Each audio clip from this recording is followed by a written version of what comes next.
అందరికీ నమస్కారం. This is doctor R B Sudha. మనం ఇప్పుడు మాట్లాడుకోబోయేది కుజదోషం గురించి మాట్లాడుకుంటున్నాము. కుజుడు అంటే మనకి తెలుసు మంగళ అని కూడా మనం మాట్లాడుకుంటూ ఉంటాం. And also especially north Indians Manglik అంటారు, అంటే కుజదోషం ఉన్న వాళ్ళని. అంటే ఏంటి కుజదోషం అంటే ఏంటి అనేది ఫస్ట్ చూద్దాము. అంటే సర్టన్ ప్లేస్మెంట్స్ అందరికీ తెలుసు 12 భావాలు ఉంటాయి, అలాగే 12 హౌసెస్ అంటాం మనం, 12 రాసులు అంటాము. మంగళకారకుడు అంటే కుజుడిని మనం మంగళకారకుడు అంటూ ఉంటాం. అలాగే మనం ఏంటంటే డే ఇచ్చింది కూడా మంగళవారం ఇచ్చాము, పరిగణించాము. అండ్ ఆల్సో ఏంటంటే ఎలాగ ఫామ్ అవుతుంది కుజదోషం అనేది చూద్దాము. సో కుజుడు సపోజ్ ప్లేస్మెంట్స్ అంటే ఏంటి, ఇంట్లో భావాల్లో అలాగే రాసుల్లో మనం చూసుకోవాలన్నమాట. ఎక్కువ రాశివారిగా చూస్తాం, అలాగే లగ్నాత్ కూడా చూస్తూ ఉంటాం అన్నమాట. అండ్ ఆల్సో కొంతమంది ఏంటంటే శుక్రుడి నుంచి కూడా చూస్తూ ఉంటారు, ఎస్పెషలీ దాంపత్య జీవితానికి, అంటే పొంతన చూస్తూ ఉంటాం కదా, అప్పుడు ఎక్కువ చూసుకుంటూ ఉంటాము. సో కుజదోషం ఎప్పుడు ఫామ్ అవుతుందంటే ఫస్ట్ హౌస్ మనం తీసుకోక్కర్లేదు, ఎక్కువ 2nd, 7th, 8th and 12th house. అంటే ఏంటి, కుజుడు ఇప్పుడు 2వ ఇంట్లో ఉంటే, అంటే కుటుంబం మనం ఎప్పుడైనా మాట్లాడుకునేది 2వ భావం. ఎప్పుడు మనం దేనికి మాట్లాడుకుంటాం, మనం కుటుంబానికి అలాగే ఫైనాన్సెస్కి మాట్లాడుకుంటూ ఉంటాము. అండ్ 4th భావం ఎక్కువ రిలేషన్షిప్, ఎస్పెషల్లీ మదర్ తోటి. అండ్ ఆల్సో మనం చూసామంటే కంఫర్ట్కి మాట్లాడుతూ ఉంటాం. 7th మనకి తెలుసు పార్ట్నర్కి, ఎస్పెషలీ దాంపత్య జీవితానికి మనం ఎక్కువ చూసుకుంటూ ఉంటాము 7th house. And 12th house ఎక్కువ ఏంటంటే మనకి దాంపత్య జీవిత అనుకూలతకి కూడా మనం చూస్తూ ఉంటాం అన్నమాట. అంటే వాళ్ళ రిలేషన్షిప్, దాంపత్య జీవితంలో వాళ్ళ రిలేషన్షిప్ ఎలా ఉంటుందనేది చూసుకుంటాం. సో ఎప్పటికైనా మనం జాతకం పరిశీలించినప్పుడు అండ్ ఆల్సో ఎస్పెషలీ మ్యారేజ్ అంటే పెళ్ళికి మనం చూసుకునేది ఏంటంటే మనకి మాంగళిక్ అంటే కుజదోషం ఉందా లేదా అనేది చూసుకుంటూ ఉంటాం అన్నమాట. సో ఈ పొజిషన్లో ఉన్నప్పుడు మనం కుజదోషం ఉందని పరిగణిస్తాం. దీంట్లో ఏంటంటే సర్టన్ కండిషన్లో కుజదోషం అంటే నెగేట్ అవుతుంది. అంటే ఏంటి, కుజుడు ఇప్పుడు లగ్నాధిపతి అయినప్పుడు అండ్ ఆల్సో ఏంటంటే ఈ రాశికి అధిపతి అయ్యారు అని చెప్పామనుకోండి, అప్పుడు అండ్ ఆల్సో కుజుడు బెనిఫిక్ అయినప్పుడు సర్టన్ కండిషన్స్లో మనం ఏంటంటే ఇది ఏంటంటే క్యాన్సిల్ అవుతుంది అన్నమాట, కుజదోషం లేదు అనేది పరిగణించవచ్చు. సో వీటికి రెమెడియల్ మెషర్స్ కింద చాలామంది చేస్తుంది. ఎందుకు చేస్తారు, ఎందుకంటే మాంగళ్య బలానికి కూడా మనం ఏంటంటే 7th and 8th కూడా మనం చెప్పుకున్నాము, అందుకనే 8th హౌస్ కూడా మనం చెప్పుకుంటాం. సో 8th హౌస్ మనం ఎప్పుడు ఎక్కడంటే మాంగళ్య బలానికి కూడా మనం చూసుకుంటూ ఉంటాం, ఎస్పెషల్లీ లేడీస్కి మన హిందూ సంప్రదాయంలో. సో మంగళకారకుడు మాంగళ్య బలం ఇచ్చేవాడు, అలాగే ఏంటంటే అన్ని మంగళం చేసేవాడు మనమేమో కుజుడు. సో కుజుడు పొజిషన్ మనమేమో వెరీ ఇంపార్టెంట్ ఇన్ ఎనీ జాతకం, అంటే జాతకం చూసినప్పుడు. అలాగే ఏంటంటే మనం చూసామంటే రెమెడీస్ ఏం చేయాలి, ఎస్పెషలీ మాంగళిక్ అయినప్పుడు లేకపోతే కుజదోషం ఉన్నప్పుడు, రెండు ఒకటే, మాంగళిక్ అన్నా కుజదోషం అన్నా. దాని ఏంటంటే ఇంకో కుజదోషం ఉన్న వాళ్ళని పెళ్లి చేసుకోవడం అనేది ఫస్ట్ మనకి ఆస్ట్రాలజీలో చెప్పున్నారు. అదొకటి కాకుండా వివాహం అనేది కూడా చేస్తారు, అదొకటి కాకుండా చెట్టుకి వివాహం కూడా చేస్తారు. ఇంకోటి ఏంటంటే మనకి రెడ్ కోరల్ అంటే పగడాలు వేసుకోవడం చెప్పడం జరుగుతుంది. అండ్ ఆల్సో ఉపవాసాలు మంగళవారం ఉండడం, దానాలు ఇవ్వడం కూడా చెప్తాం అన్నమాట, ఎస్పెషలీ రెడ్ గ్రాము. సో ఇవన్నీ చేసుకుంటూ ఉంటే, అంటే నిత్యం చేసుకుంటూ, అంటే కుజదోషం అనేది నెగేషన్ అనేది ఉండదన్నమాట, ఉంటే కంటిన్యూస్గా ఉంటుంది. సో ఎప్పటికైనా సరే పెళ్ళికి చూసినప్పుడు, పొంతన చూసుకున్నప్పుడు కుజుడిని ప్రత్యేకంగా చూస్తాం. ఎందుకంటే కుజుడు ఏంటంటే అగ్రెసివ్ ప్లానెట్, మనకి తెలుసు. కోపతాపాలకు కూడా మనం కుజుడినే చెప్పుకుంటూ ఉంటాం, రెడ్ ప్లానెట్ అని కూడా చెప్పుకుంటూ ఉంటాము. అదొకటి కాకుండాను మనం చూసాము అంటే దాంపత్య జీవితంలో అనుకూలతకి ఇంటర్పర్సనల్ రిలేషన్షిప్ కూడా మనం చెప్పుకుంటూ ఉంటాం అన్నమాట. సో ఇదివరకు మనం చూసాము అంటే చిన్నప్పుడే పెళ్ళిళ్ళు చేసేసేవాళ్ళు. సో ఏంటంటే మాంగళ్య బలం ఉండాలి. మనం ఇదివరకు కూడా మన హిందూ సంప్రదాయంలో ఏంటంటే ఒకళ్ళకి ఒక్కళ్ళే ఒక పెళ్ళే అని చెప్పుకునేవాళ్ళం. ఈ కాలంలో కాదు, ఇప్పుడు చీటికి మాటికి ఏదో మిఠాయి కొనుక్కున్నట్టు వెళ్ళి డైవర్స్ తీసుకుంటున్నారు. అయినా కూడా జాతకం నమ్మేవాళ్ళు, జాతక రీత్యా చూసేవాళ్ళు, ఎస్పెషలీ పొంతన చూసే వాళ్ళకి మనం చెప్పడం ఏంటంటే కుజుడు మంచి పొజిషన్లో ఉండాలి అండ్ ఆల్సో కుజదోషం ఉండకూడదు అని చెప్పుకోవడం జరుగుతుందన్నమాట. అండ్ ఆల్సో మనం ఏంటంటే దాంపత్య జీవిత అనుకూలత అనేది వెరీ వెరీ ఇంపార్టెంట్. ఎందుకు ఏంటంటే పెళ్ళి అనేది నూరేళ్ల పంట అనేది మన పెద్దవాళ్ళు చెప్పిన ఒక విషయం, మనం చెప్పేది ఏం లేదు. ఏంటి, మన తర్వాత మన నెక్స్ట్ వచ్చే తరం కూడా బాగుండాలి. అంటే బాగుండాలి అంటే not only physically, mentally also and also ఏంటంటే స్పిరిచువల్లీ, అంటే ఏంటి వాళ్ళకి సక్రమంగా లైఫ్ని వాళ్ళు లీడ్ చేయాలి అని చెప్పడానికి మనం చెప్తూ ఉంటాం అన్నమాట. సో తప్పక కుజుడు పొజిషన్ అనేది వెరీ వెరీ ఇంపార్టెంట్ ఇన్ జాతకం. అండ్ ఆల్సో మనకి తెలుసు కుజుడికి దేనికి ఆధిపత్యం ఉంది అంటే మనకి మేషానికి అలాగే వృశ్చికానికి. అండ్ ఆల్సో రెడ్ ప్లానెట్ నేను చెప్పినట్టు తొందరపాటు నిర్ణయాలు తీసుకోకుండా కొంచెం కామ్గా నిర్ణయాలు తీసుకోవాలి అన్నప్పుడు పరిహారాలు, నేను ఇందాక చెప్పిన పరిహారాలు కుజదోషానికి చేస్తూ ఉంటాం అన్నమాట. అదొకటి కాకుండా మనం ఎప్పుడైనా కుజదోషం ఉన్నప్పుడు మనం చెప్పేది ఏంటంటే లేట్ మ్యారేజ్, లేట్గా పిల్లలు పుడతారు అనేది. ఇదివరకు నేను చెప్పినట్టు చిన్నప్పుడే పెళ్ళిళ్ళు చేసేసేవాళ్ళు కనుక ఇవన్నీ ఏంటంటే పరిగణలోకి వచ్చాయి అన్నమాట. And also late marriage especially మెన్కేమో 32+ అండ్ ఆల్సో గర్ల్స్కి, లేడీస్కి 28+. ఇదివరకు ఏంటి 10 ఏళ్ళకే పెళ్ళిళ్ళు చేసేసేవాళ్ళు కనుక ఇవన్నీ చూసుకునేవాళ్ళు.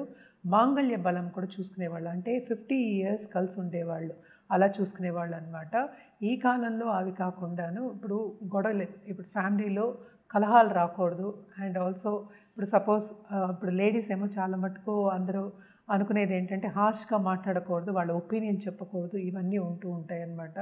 ఇవన్నీ ఉంటే ఏమవుతుందంటే ఒకరికొకరికి అండర్స్టాండింగ్ అనేది తగ్గుతుంది కనుక.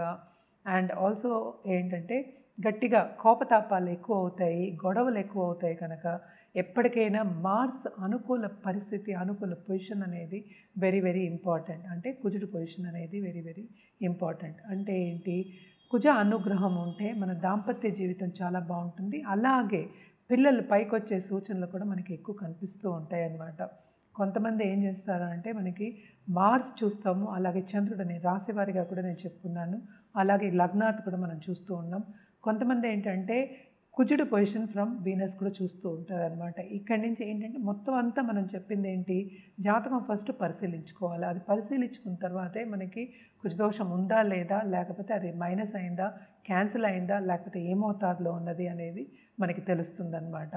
ఇవన్నీ ఏంటంటే ఎవరికైనా సరే ఇప్పుడు పెద్దలు చెప్పడం ఎందుకు, అనుకూలంగా ఉంటే అంటే దాంపత్య జీవితంలో అండర్స్టాండింగ్ అనేది ఉంటే కనుక, ఎక్కువ గొడవలకి వెళ్లకుండా ఉండే కనుక వాళ్ళు లాంగ్ టర్మ్ కలిసి ఉంటారు అనే ఒక ఒపీనియన్ మీద, నమ్మకం మీద మనం ఈ కుజదోషాలు కానీ, ఏమి దోషాలు కానీ, లేకపోతే పొంతన కానీ మనం చెప్పడం జరుగుతుంది. సో తప్పక మనకి ఏంటంటే ఒకళ్ళకి పెళ్లి చేసాము, ఒక పిల్లలకి పెళ్లి చేసాము అంటే ఎప్పటికైనా వాళ్ళు కలిసి ఉండాలి, విడిపోకూడదు అనేది మన మన నిర్ణయం. ఆ నిర్ణయంతోనే చేస్తాము, వాళ్ళు అలాగే చేసుకుంటారు. సో కొన్ని పొజిషన్స్ మూలాన్ని, ఈ ప్లానెటరీ పొజిషన్ మూలాన్ని కొంతమంది విడిపోవడం అనేది జరుగుతుంది, ఎడబాటు రావడం అనేది జరుగుతుంది, కలహాలు రావడం జరుగుతుంది. ఇప్పుడు తల్లిదండ్రులు కంటిన్యూస్గా ఫైట్ చేసుకుంటూ ఉంటే, లేకపోతే గొడవలు పడుతూ ఉంటే పిల్లల భవిష్యత్తు ఏమవుతుంది, పిల్లలు ఏమవుతారు, వాళ్ళ మానసిక పరిస్థితి ఏమవుతుంది అనేది కూడా మన జాతక రీత్యా చెప్పడం అనేది ఈ కుజదోషం అందుకనే వచ్చిందనమాట. మన పెద్దలు చెప్పడం అనేది జరిగింది. సో నేను అన్నట్టు పెళ్ళి అనేది నూరేళ్ల పంట. ఎందుకంటే 2 కుటుంబాలని మనం కలుపుతున్నాం అనమాట. సో అటు వాళ్ళు వీళ్ళతో అనుకూలంగా ఉండాలి, వీళ్ళు వాళ్ళతో అనుకూలంగా ఉండాలి, కలిసిమెలిసి ఉండాలి అని చెప్పడానికి మన ఈ దోషాలు కానీ, లేకపోతే ఈ యోగాలు కానీ చెప్పడం అనేది జరుగుతుంది. దోషం అనడానికి ఎగ్జాంపుల్ కానీ దానికి వివరణ ఏంటంటే నెగటివ్ ఆస్పెక్ట్ అనేది దాంట్లో ఉంటుంది, కొంతవరకు ఏంటంటే నెగటివ్గా ఉంటుంది అని చెప్పడం అనమాట. సో కుజదోషం ఉన్నవాళ్ళు అటు ఆడైనా సరే, అటు మగవాళ్ళైనా సరే, అంటే బ్రైడ్ గ్రూమ్ అయినా సరే, బ్రైడ్ అయినా సరే, ఇద్దరికీ కుజదోషం ఉన్న వాళ్ళని కలపడం అనేది వెరీ ఇంపార్టెంట్.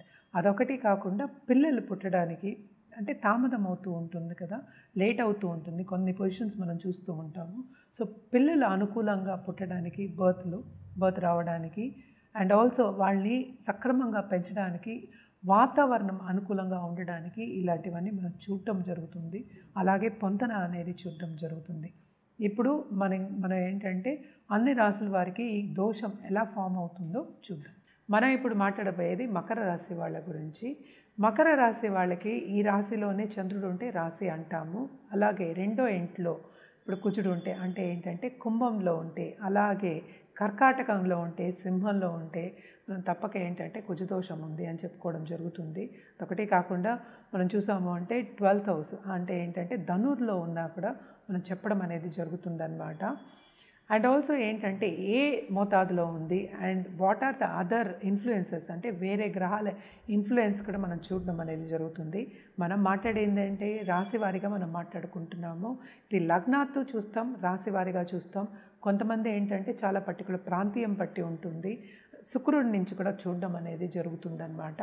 ఇవన్నీ ఏంటంటే ఎప్పటికైనా జాతకంలో అనుకూలంగా ఉండాలి గ్రహాలు అనడం, ఎందుకంటే మన జీవితంలో కూడా ఏంటంటే అనుకూల పరిస్థితి ఉండాలి అనడానికి. సో దాంపత్య జీవితం అనుకూలం ఉంటేనే ఏంటంటే ఎవరైనా సరే, ఇప్పుడు ఆడవాళ్ళైనా సరే మగవాళ్ళైనా సరే బయటికి వెళ్ళి పని చేయాలి, ఒక పని మీద దృష్టి పెట్టి చేయాలి అన్నప్పుడు ఏంటంటే ఇంటి పరిస్థితి అనుకూలంగా ఉండాలి, రిలేషన్షిప్స్ బాగుండాలి. సో అందుకని ఏం చేస్తాము అంటే కుజు దోషం ఉందా లేదా, లేకపోతే వేరే గ్రహాల అనుకూల పరిస్థితి ఉన్నాయా లేవా, లేకపోతే పొంతన ఉందా లేదా అని చూడడం అనేది జరుగుతుందన్నమాట. ఇది అనాదిగా వస్తున్న ఒక పద్ధతి, ఎస్పెషలీ మ్యారేజ్కి. అండ్ ఎస్పెషలీ ఏంటంటే లేడీస్కి కూడా చూస్తాం, ఎందుకంటే మాంగళ్య బలం ఉండాలి, అంటే ఏంటంటే పార్ట్నర్షిప్ అనేది మధ్యలో కట్ అవ్వకూడదు అని చూడడం అనేది జరుగుతుందన్నమాట. సో తప్పక ఏంటంటే ఇవన్నీ చూసుకుని పెళ్ళిళ్ళు చేయడం అనేది మంచిది, మన జాగ్రత్తలో మనం ఉండడం మంచిదే కదా. సో తప్పక పరిహారాల విషయానికి వస్తే కనుక వీళ్ళు హనుమాన్ చాలీసా కంటిన్యూస్గా చదువుకోవడం అనేది చాలా మంచిది. అలాగే ఏంటంటే శనివారం తైల దీపం పెట్టుకోవడం మంచిదన్నమాట. అండ్ ఆల్సో దుర్గాదేవికి తప్పక పూజ చేయడం, నిత్యం పూజ అష్టోత్తరం చేసుకోవడం కూడా మంచిదే. సో ఇవన్నీ కాకుండాను ఫస్ట్ స్టెప్ ఎప్పటికైనా జాతక రీత్యా పరిశీలించుకోవడం మంచిది. కొన్ని అకేషన్స్, కొన్ని దీన్ని చూసామంటే గ్రహాల పరిస్థితులు కానీ ఎక్కడున్నాయో చూడడం జరిగితే కనుక తప్పక నెగేషన్ అయ్యే ఛాన్సెస్ కూడా ఉంటాయి. అందుకనే కుజదోషం ఉన్న వాళ్ళని చేయడం అనేది జరుగుతుంది, అది బ్యాలెన్స్ అవుతుంది అనేది చెప్పడం జరుగుతుందన్నమాట.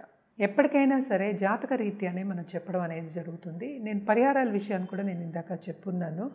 బట్ ఏంటంటే ఇందులో ఏంటంటే మనం శుక్రుడు కూడా చూసుకుంటూ ఉంటాం, అలాగే జూపిటర్ కూడా చూసుకుంటూ ఉంటాం అన్నమాట. దోషాలు అనేది భయపడవలసిన ఒక విషయం కాదు. సో జనరల్గా ఏంటంటే ఫస్ట్ లగ్నాత్ ఎక్కువ చూసుకుంటూ ఉంటాం, చంద్రుడి నుంచి చూసుకుంటూ ఉంటాం, పొంతన చేస్తాం, అలాగే కుజదోషం ఉన్న వాళ్ళని పెళ్లి చేస్తాం. అదేంటంటే ఈ కాలంలో ఆడపిల్లలు కూడా 30 years పైనే పెళ్లి చేసుకుంటారు. సో కొన్ని కండిషన్లో నెగేషన్ అవుతుంది, కొన్ని కండిషన్లో కుజదోషం బలంగా ఉంటుంది. సో ఇవన్నీ చూసుకోవాలి అంటే ఫస్ట్ జాతకం పరిశీలించుకోవాలి. అండ్ ఆల్సో ఎంత మోతాదులో ఉంది, ఎంత ఉంది, నెగేషన్ ఉందా, లేకపోతే పాజిటివ్ రిజల్ట్స్ ఇస్తుందా, నెగిటివ్ రిజల్ట్స్ ఇస్తుందా అనేది చూసుకోవడం జరుగుతుంది. ఇవన్నీ ఎందుకు చూసుకుంటున్నాం, ముందు జాగ్రత్త గురించి. ఈ కాలంలో ఏంటంటే అప్పుడు ఆడవాళ్ళకి సహనం ఉండట్లేదు, మగవాళ్ళకి సహనం ఉండట్లేదు. బేసిక్గా మనం ఎప్పుడు చెప్పుకుంటూ ఉంటాం, కుజుడు ఏంటంటే కొంచెం అగ్రెసివ్ ప్లానెట్, అంటే కోపం అనేది ఎక్కువ వస్తుంది, తొందరగా పుష్ అనేది ఇస్తాడు, తొందరగా ఎనర్జీ ఇస్తాడనమాట, అంటే పవర్ఫుల్ ఎనర్జీ అనేది ఇస్తాడనమాట. కమాండర్ ఇన్ చీఫ్ కూడా మనం చెప్పుకుంటూ ఉంటాం అనమాట. సో ఇదేంటంటే కోపతాపాలకు వెళ్లకుండా సన్నిహితంగా ఉండాలి, అలాగే అడ్జస్ట్మెంట్ ఇష్యూస్ ఉండకూడదు, అలాగే కమిట్మెంట్ కూడా ఉండాలి పెళ్ళంటే.